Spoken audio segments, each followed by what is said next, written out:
சரி, வணக்கம் சார். வணக்கம் மாலதி. வணக்கம் நிதேஷ். திரு இபிஎஸ் அடுத்த 6 மாசம் தான் இந்த தாவேக்கு ஆட்சி இருக்கும், அதுக்கப்புறம் நிலைக்காது அப்படின்னு இருக்காரு. ஆசையை வெளிப்படுத்தியிருக்காரா, ஆருடம் கூறுறாரா?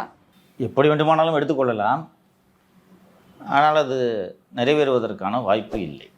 உள்ளாட்சி தேர்தலில் வெற்றி பெற்று விட்டால் அடுத்த நம்ம ஆட்சி தான் சொல்லியிருக்காரு. போட்டியிட ஆள் இருக்கவங்கள்ட்ட அவ்வளோ பேரும் பனையூரில் உட்காந்துருக்கான். என்னென்னா போட்டி போட ஆள் இருப்பாங்க. நான் சொல்கிறது ஃபிகரேட்டிவாக சொல்கிறேன். நான் ஆள் வருவாங்க, யாராவது இந்த இதில் நிற்கிறதுக்கு. உங்களுக்கு ரியல் கண்டஸ்ட்னா செலவு பண்ணணும், வேலை பார்க்கணும். ஓகேவா? உள்ளாட்சி தேர்தலுக்கே நீங்கள் போராடணும் இல்லையா? இன்னைக்கு யார் செலவு பண்ணுவா அதிமுகவில்? இப்போது நார்மலாக ஒரு உள்ளாட்சிக்கான தேர்தல் நடைபெறும்போது முன்னாள் அமைச்சர்கள், மாவட்ட செயலாளர்கள், ஏற்கனவே அமைச்சராக இருந்தவர்கள், இது மாதிரியான ஆட்கள் தான் செலவு பண்ணுவாங்க. இன்னைக்கு யார் செலவு பண்ணுவாங்க இடைமையில்? இல்லை, அப்படியே செலவு பண்ணணும்னு மனசு வந்தால் கூட செய்வோன்னு நம்பிக்கை இருக்குன்னு. நம்பிக்கை இருக்கணும் தம்பி. வேட்பாளர் செலவு பண்ணுறதுக்கு ஆள் இருக்காங்களா? செலவு செய்யக்கூடிய வேட்பாளர்கள் இருக்கிறார்களா? கேபி கந்தன் 10 தொகுதிக்கு செலவு பண்ணுற அளவுக்கு சம்பாரிச்சு வச்சுருக்காரு. ஆனால் தாவேக்காக்கு போயிட்டாரு. இது மாதிரி காசு இருக்கிறவங்க அத்தனை பேரும் அந்த காசை காப்பாற்றிக்கிறதுக்காகவே தாவேக்கிட்ட போயிட்டாங்க. இப்போ யார் இருக்கா? எப்படி ஜெயிப்பீங்க உள்ளாட்சியில்? இதில் ஜோசியம் வேறு 6 மாதத்தில் கவர்ந்து எப்படியா கவரும்? கூட்டணி கட்சிகளே கவிழ்த்து விடுவார்களாம் அப்படின்னு சொல்லி, சரி கூட்டணி கட்சி கவுத்துறாங்கன்னு ஒரு வாதத்துக்கு வச்சுக்குவோம். நீங்கள் ஜெயிப்பீங்களா? போட்டி போடுறதுக்கு, எலெக்ஷனில் போட்டி போடுறதுக்கு, போட்டி போட்டு ஆட்சி அமைக்கிறதுக்கு கட்சி வேணும். உங்கள்கிட்ட கட்சி இருக்கா? சேலத்தில் கவுண்டர் முன்னேற்ற கழகம் வச்சுருக்கீங்க, கரெக்டாக? ரொம்ப பெரிய கட்சி இருக்கிற மாதிரியே பேசுறது. இபிஎஸ் அவர்கள் சொன்னார் கூட்டணி கட்சியை கவுத்து விட்டுருவான்னு சொல்லிட்டு. அதுக்கு ஏற்ற மாதிரியே சார் எல்லாம் நடக்குது. திருமாவளவன் அவர்கள் சொல்லியிருக்காரு, நாங்கள் அமைச்சர வேலை இடம் பிடிச்சிட்டோம்ன்றதுக்காண்டி தாவேக்கா கூட்டணியில் இடம் பெற்றோம்லாம் கிடையாது. இன்னும் கேட்டால் தாவேக்கால கூட்டணியே கிடையாதுன்ற. தாவேக்காவோட கூட்டணியே கிடையாது, இன்னும் வந்து திமுகவோட நட்பு தொடருதுன்றாரு சார். எனக்கு தெரிஞ்சு நான் சாரி சார், இன்னொன்று சொல்கிறாரு, தாவேக்கால சேர்றதுக்கே நாங்கள் மு க ஸ்டாலினோட பெர்மிஷனோட தான் வந்தோன்ற மாதிரி சொல்கிறாரு. 1991 நான் அரசியலை கூர்ந்து கவனித்து கொண்டிருக்கிறேன். இது மாதிரி ஒரு புது ஐட்டத்தை நான் கேள்விப்பட்டதே இல்லை. அமைச்சரவையில் இருக்கும், ஆனால் கூட்டணியில் இல்லை. இப்போ நீ எதிர்கட்சியா? ஆனால் தாவேக்கா நடத்தின தோழமை கட்சி கூட்டத்தெல்லாம் போய் பங்கேற்றார் சார். முடிவு எடுக்காதனால நாங்கள் இன்னும் அந்த இதில் இல்லைன்றார் சார். ஒரு திருமா நிதானத்தில் இருக்காரா இல்லையான்னு எனக்கு சந்தேகமாக இருக்குது. நம்ம பார்க்குறவன் என்ன பண்ணானப்பா அவனை பற்றி யோசிக்க வேணாமப்பா. அமைச்சரவையில் இருக்கோன்றதுனாலேயே நாங்கள் கூட்டணியில் கிடையாதுன்னா இது என்னையாது? இன்னும் திமுக கூட்டணியில் தொடர்றோன்றாருப்பா. சரி, எதை கண்டு தான் சார் அஞ்சுறாரு? அப்படி என்ன தான் சார் திமுக ஏதாவது வச்சுருக்காங்களா? காண்டு ஜஸ்ட்டு மிஸ் ஆயிடுச்சு சிஎம் போஸ்ட்டு.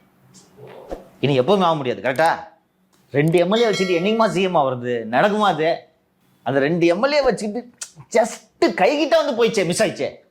விஜய் அவர்கள் நடந்து போகும்போதெல்லாம் நான் இருக்க வேண்டிய இடம் போச்சே. ஆமாப்பா.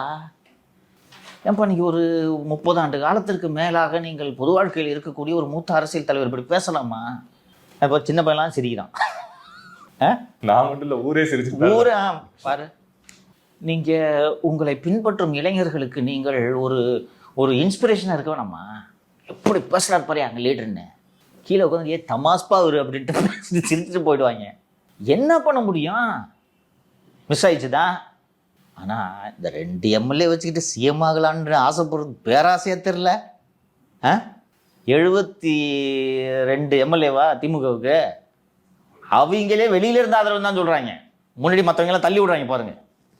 நான் 2 எம்எல்ஏ இதையும் மீட்டிங்கில் ஒரு மீட்டிங்கில் பேசியிருந்தார். விடுதலை சிறுத்தைகள் என்னென்னமோ சொன்னாங்க பார்த்தீங்களா? 2 எம்எல்ஏ வச்சுக்கிட்டு நாங்கள் ஆட்சியை தீர்மானிக்கிறோம் சார். எல்லாம் இப்போ கூட சொல்கிறார் சார், விடுதலை சிறுத்தைகள் தான் தமிழ்நாட்டின் அரசியலை தீர்மானிக்கிறதுன்றார் சார். அண்ணன் இந்த மேகத்தாட்டு தாகத்தாட்டுன்ட்டு அன்புமணி அண்ணன் அடிக்கடி செக்ரட்டரியேட் பக்கம் சுற்றிட்டு இருக்காரு, கவனிச்சே இல்லையா? 10 விட்டு உள்ளே போகிறதுக்கா சிபிஐ கேஸ் இருக்கு. உள்ளே போனாருன்னா இவருக்கு அது என்ன? ஓ, அப்போ அதான் இங்கே லைன் அடிச்சுக்கிருக்காரா? வேற எதுக்கு? ஏன் நீர்வளத்துறை அமைச்சர்கிட்ட நேராக தான் போய் கோரிக்கை கொடுப்பீங்களா? தபாலெல்லாம் அனுப்ப மாட்டீங்களா? அதுவும் தலைமைச் செயலகத்துக்கே போயிட்டு வந்து பத்திரிகையாளர் சந்திப்பு கவனிச்சிங்களா? எதிர்கட்சிகளை கூட கூப்பிட்டு இப்படி ஆலோசனை செய்கிற ஒரு அற்புதமான ஆட்சி தமிழகத்தில் நடைபெற்று கொண்டிருக்கிறது. எதிர்கட்சினா எதிர்கட்சி மாதிரி இருக்கியா? உள்ள இவங்க போயிட்டாங்கன்னா வெளில போகணும். அதை புரிஞ்சுக்கிட்டு திரும்ப கவனமாக நடக்கணுமா வேணாமா? பெரிய போறாருன்னா வன்னியரசு நான் தாவேக்கால செஞ்சுக்கிறேன் சார். உண்மை. இப்போ தம்பி, ஒரு அரசியல்ல ரொம்ப கவனமாக இருக்கணும், புரியுதா? இப்போ வேறு வழியே இல்லை. விடுதலை சிறுத்தைகளை விட்டால் ஒன்றுமே பண்ண முடியாது என்பது போன்ற சூழல் இருந்தால் திரும்ப இந்த மாதிரி இஷ்டத்துக்கு வளரலாம். இன்னைக்கு தேசிய ஜனநாயக கூட்டணிலாம் தமிழ்நாட்டில் இல்லை இல்லையா? அன்புமணிக்கு அப்படி ஏக்கமாகவே இருக்குது, கடைசி வரைக்கும் இப்படியே போயிட போதோ. எலெக்ஷனுக்கு அப்புறம் சேர்ந்த அப்பா முன்னாடி சேர்ந்திருந்தா கூட ஜெயிச்சிருக்கலாம், இன்னொரு 4 சீட்டை ஜெயிச்சிருந்துருக்கலாம். 4 சீட்டை ஜெயிச்சிருந்தானா நேரம் துணை முதலமைச்சராக உட்காந்துருக்கலாம். பாகுபலி இன்னும் நான்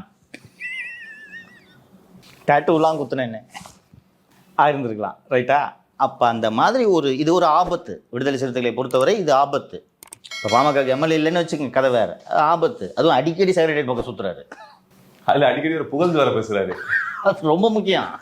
இன்னொன்று, பக்கத்து தெரு இவங்க ஆஃபீஸும் அங்கே தான் இருக்குது, விஜய் ஆஃபீஸும் அங்கே தான் இருக்குது. என்னென்ன போறாரு வராது எதுவுமே தெரியாது, அப்படி போய் சேர்ந்துருவாங்க. அப்போ எவ்வளோ கவனமாக இருக்கணும். 7 எம்எல்ஏ வர ரிசைன் பண்ணியிருக்காங்க, 6 எம்எல்ஏ இன்னும் கொஞ்சம் பேர் ரிசைன் பண்ணுறதுக்கு துடிச்சுக்கிட்டு இருக்காங்க.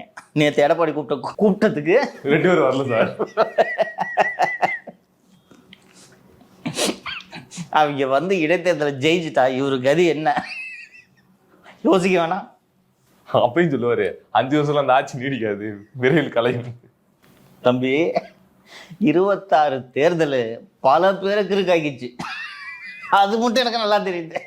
என்ன நடக்குதுன்னே புரியல. திமுக காரங்க சட்டை கழிச்சிட்டு சுத்துறாங்க, கூட மாட்டேன்னு சம்பந்தமே இல்லாம அண்ணனை மீறி தானே விஜய தொடரணும்னு வைகோ குறுக்க நிற்கிறாரு. கேடயமாக செயல்பட வேண்டியிருக்காரு சார் அவரு. மற்றவங்களுக்காவது எம்எல்ஏ இருக்கு, இவர்கிட்ட எம்எல்ஏவும் இல்லை. எதுக்கியாவும் கேடயம்? 2 பேர்த்த போட்டியிட வச்சா நான் வர முடியாது, நாங்க திமுக போய் சேர்ந்துட்டோம். உதயசூரியன் சின்னத்துல போட்டியிடுறதுக்கு முன்னாடி இதை யோசிச்சிருக்கணும். திமுக மிரட்டி உதயசூரியன் சின்னத்துல போட்டிட்டான். உன்னையார் போட்டிட்டு போன தடவைலாம் அழுது அடம் பிடிச்சி அவங்க மகன் துரை வைகோ தனிச்சின்னத்துல தான் போட்டிட்டாரு. இந்த தடவை ஜஸ்ட் மிஸ் ஆயிடுச்சு போல. ஜஸ்ட்லாம் மிஸ் ஆகல, இந்த வாட்டி தனிச்சின்னத்தை தான் போட்டிட்டோன்னா தனியா போட்டிட்டு இருப்பாங்க. திமுக அன்னைக்கு இருந்த இருப்புக்கு தகவல் போன்றிருப்பாங்க.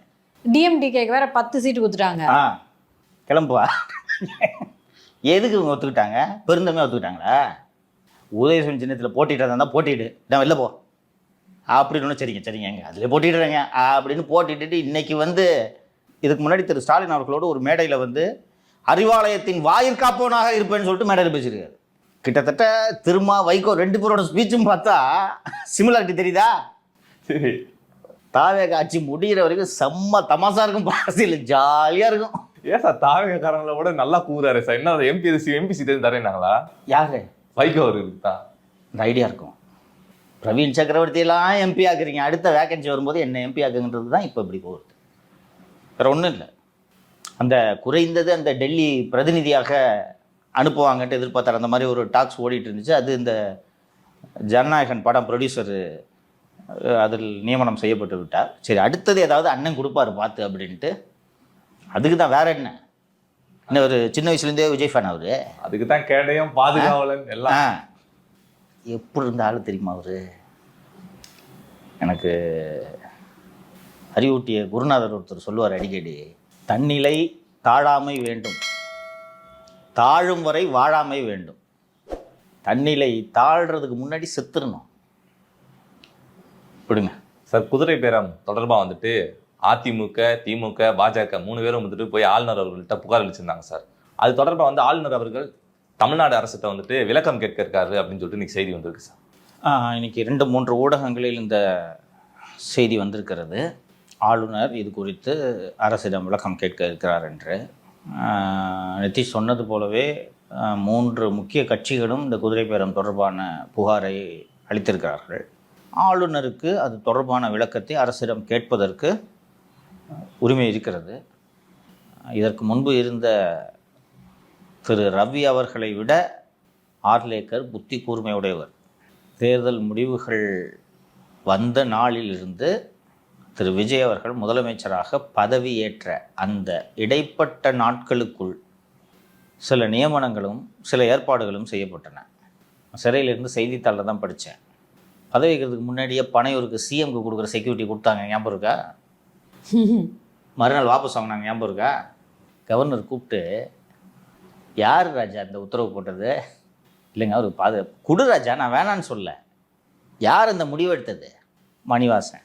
புதிய முதலமைச்சர் பதவியேற்பது வரைக்கும் நான் தான் அரசு. என்கிட்ட கேட்காம எப்படி இந்த முடிவெல்லாம் நீங்கள் எடுத்தீங்க? இதை வாபஸ் வாங்கிறேன் சார். வாபஸ் வாங்கினீங்களா? நல்லா அறிவார்ந்தவர். சரி, குதிரை பெருமை நடக்கலைன்னு சாதிக்கலான்னு பார்த்தா வைகோ முதலமைச்சர் விஜய் அவர்கள் ராஜினாமா செய்துவிட்டு வாருங்கள், நான் உங்களை வெற்றி பெற வைக்கிறேன் என்று சொன்னார். பிடிச்சாங்க. தோ நடக்குதுடா குதிரை பேரம், அண்ணன் சொல்லிட்டார்ல. எனக்கு உள்ளபடியே திரு விஜய் அவர்கள் எதற்காக வைகோவை எல்லாம் அருகில் சேர்த்து கொண்டார் என்று எனக்கு உள்ளபடியே புரியவில்லை. இல்லை, இந்த வாக்குமூலத்தை கொண்டு போய் ஆளுநர் அவர்கள்ட்ட கொடுத்தா அது எடுபடும் சார். கொடுத்துட்டாங்கப்பா, இதைத்தான் கொடுத்துருக்காங்க. இது கொடுப்பாங்கன்னு திரு வைகோவுக்கு தெரியாதா? ஒரு ஃப்ளோவில் சொல்லிட்டாரா? ஃப்ளோவில் எங்கே பார்த்தாலும் பத்திரிகை கூட சண்டை போட்டுட்டு இருக்காங்க பார்த்தியா? ஆதவனை மாதிரி ஒரு கணக்கு தீர்க்கப்படுன்ற மாதிரி புலவில் வந்துருச்சு. பாட்டுக்கு இதெல்லாம் தொல்லை. கொஞ்சம் அரசியல் அனுபவம் இருந்தால் விஜய் கிட்ட சேர்த்துருக்க மாட்டார் வைகோவை. நீ சொன்னல, அதுதான் எல்லாரும் எவிடன்ஸாக கொடுத்துருக்காங்க. இது என்னப்பா வார்த்தை? ஒரு மூத்த தலைவர், ஒரு மூத்த பார்லிமெண்டேரியன் 2 பேரும் ராஜினாமா செய்து விட்டு வாருங்கள், நான் உங்களை வெற்றி பெற வைக்கிறேன்னா இதுதான் குதிரை பெறதுக்கு எவிடன்ஸு. கூட்டு மண்டையில் 2 கொட்டு கொட்டினோடனே முதல்வர் அப்படி சொல்லவே இல்லை அப்படின்னாரு. அப்போ ஏன் நீ இப்போ சொன்னேன்? இதில் எது உண்மை? சரி, இப்போது ராஜினாமா செய்தவங்க சொல்லலாம், என் சொந்த காரணத்துக்காக நான் ராஜினாமா பண்ணிட்டேன்னு சொல்லலாம். கீழே ஸ்பீக்கர் ஆஃபீஸில் ராஜினாமா பண்ணிட்டு மேலே போய் தாவேக்கலை சேர்றீங்க, அது தலைமைச் செயலகமாக கட்சி ஆஃபீஸா? அதெல்லாம் சுட்டி காட்டின உடனே ஆமாம் இல்லை வாங்க பனையூருக்கு போகன்ட்டு கூட்டிகிட்டு போகிறீங்க. முட்டு சந்தில் நிறுத்தாமல் விட மாட்டாங்கன்னு நினைக்கிறேன் நான். இந்த புதிதாக சேர்ந்த குட்கா வியாபாரி சொல்லுங்கள், விஜய் மாமா சொல்லுங்கள், யாரை பிடிக்கும் உங்களுக்கு? எனக்கு உங்களையும் பிடிக்கும், விஜய் மாமாவும் பிடிக்கும். சாக்லேட் வாங்கி தந்துருப்பாருந்தாலே சொல்லுங்க என்ன? அதான் அதுவே கூட்டு ஒரு சாக்லேட் பாயிட்டு கொடுத்துருக்காரு சார். இப்போ சாக்லேட் வச்சுங்க, பெரிய ஆளானு குட்கா கொடுக்குறேன். ஆமாப்பா, தொழில்ப்பா அவருக்கு அது.